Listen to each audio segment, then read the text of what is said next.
ఇప్పుడు మనం ఇంకొక బ్రీదింగ్ ఎక్సర్సైజ్ చూద్దాం. దీనిలో ఏంటంటే మనం బెలూన్‌ని ఊదుతాం గదా! బెలూన్ అంటే ఏమంటారు? బుడగ. ఆ బుడగని ఎట్లా ఊదుతాం? బాగా గాలి తీసుకుంటాం. అని ఊదుతాం కదా! అప్పుడే అది వెడల్పు అవుతది. అట్లాంటి బ్రీదింగ్ అనమాట ఇది.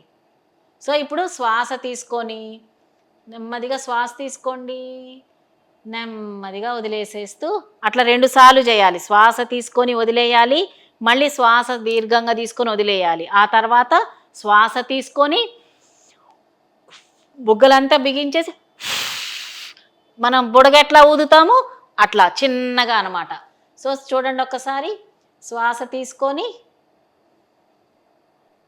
బుగ్గల్లో గాలంతా నింపేసి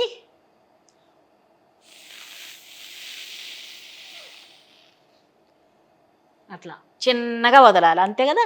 అట్లానే మనం బుడగెట్లా ఊదుతామో అట్లానే అనమాట. ఇది ఒక 3-5 సార్లు దాకా చేయాలి. సరేనా? ఇది ఒక బ్రీతింగ్ ఎక్సర్సైజ్ అనమాట. చూడండి ఒక్కసారి. శ్వాస తీసుకొని మొత్తం బిగిచ్చేసి చిన్నగా అవునా కాదా? And relax. సో, నెమ్మదిగా రిలాక్స్ అవ్వండి.